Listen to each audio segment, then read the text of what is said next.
What happens when one of Formula One's most historic teams pins all its hopes on a single modification, and the drivers themselves leave the track saying they haven't noticed any change? Well, that's exactly what's happening at Ferrari right now. And what I'm about to tell you could completely change our outlook on the rest of the 2025 season. We are facing a situation that could determine not only the near future of Scuderia, but also the legacy of Lewis Hamilton in his new home. Picture the scene. Lewis Hamilton, 7-time world champion, and Charles Leclerc, one of the brightest prospects on the contemporary grid, evaluating at Mugello what was supposed to be the answer to all of Scuderia's difficulties. The famous innovative rear suspension that promised to put Ferrari back in contention for victories. And what was the opinion of the two drivers after long hours of evaluation? Basically, total indifference. They did not identify any significant changes. However, to understand the seriousness of this situation, we need to go back a few races on the calendar. Since the Australian Grand Prix, the season opener, Ferrari found that car number 25 was operating excessively low, almost touching the pavement. The problem intensified to such an extent in China that Hamilton, after winning the sprint race on Saturday, was disqualified on Sunday due to extreme wear on the car's floor. Imagine the embarrassment, winning on Saturday and being eliminated due to a technical failure on Sunday. This circumstance destroyed all the efforts of a team that arrived in China believing it had found the right direction. Since then, the team has been forced to raise the height of the car, compromising performance to prevent further penalties. Hamilton and Leclerc have even been instructed to ease off the accelerator on the longest straights of the circuits, just to control this persistent height problem. It's like trying to run a marathon with a spike in your shoe. The internal tension at Maranello has reached worrying levels.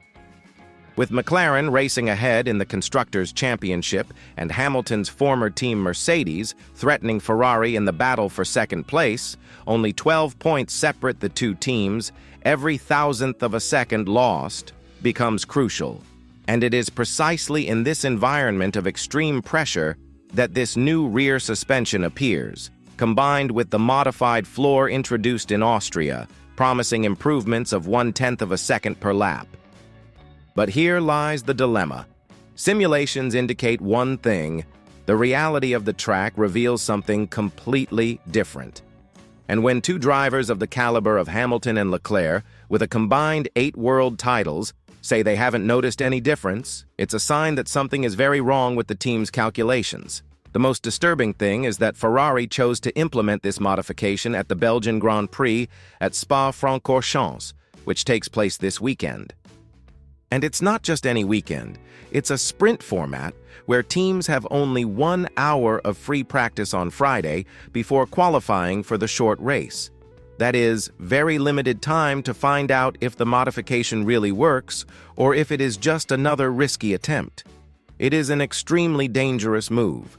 Imagine investing your last chances in a single attempt when you are not even sure if the available options are adequate. Because according to internal information, this should be Ferrari's last major modification for 2025. Hamilton is already publicly pressuring the team to focus its resources on Project 678, the codename for the car for 2026, when the regulations change dramatically. And that, in itself, is a worrying sign that hope for this season may be running out fast. And there is another aspect that further complicates the situation. In addition to the height difficulties, Hamilton and Leclerc have been constantly complaining about the car's steering. Leclerc even confessed to McLaren's Oscar Piastri after the podium in Saudi Arabia in April, mentioning that the steering wheel was heavy and lacked adequate assistance. These are months of accumulated frustration, difficulties that should have been resolved at the beginning of the season. Ferrari has committed to making a small change to the power steering system for next week's Hungarian Grand Prix, but will that be enough? We are talking about a team that should be competing for titles with Lewis Hamilton, the most successful driver in the history of the category alongside Michael Schumacher, and which is now struggling to maintain a place on the podium in the Constructors' Championship. The situation is even more dramatic when we remember that Hamilton has not won a race in almost 12 months. His last victory was precisely at Spa last year, and even then it was a gift after George Russell was disqualified by Mercedes. For a driver accustomed to fighting for victories, this absence must be weighing heavily on him internally. Leclerc also has a history at Spa. It was there that he achieved his first Formula One victory in 2019. Both drivers know the track like no one else, knowing precisely how to get the most out of the car on those fast corners and long straights. If the suspension modification doesn't work at Spa, with drivers who dominate the track, where else will it work? What is most worrying is that Ferrari itself seems to be losing direction. Since the beginning of the year, there have been constant strategic mistakes, technical difficulties, and solutions that do not solve the fundamental problems. It is as if the team is applying temporary remedies to a wound that requires surgical intervention. And when we look at Scuderia's recent history, we see a worrying pattern of unfulfilled promises and frustrated expectations that repeat themselves season after season. And now we have reached the decisive point. Is Ferrari being honest with itself about the real state of the 25th car of the season? When its two main drivers, after evaluating the main modification of the season, leave the track without showing any optimism, this may indicate that the difficulties are deeper than the team wants to publicly acknowledge. The pressure on the engineering team in Maranello must be intolerable. They know they have one of the greatest talents in the history of the sport in Hamilton, combined with Leclerc, who represents the future of Ferrari.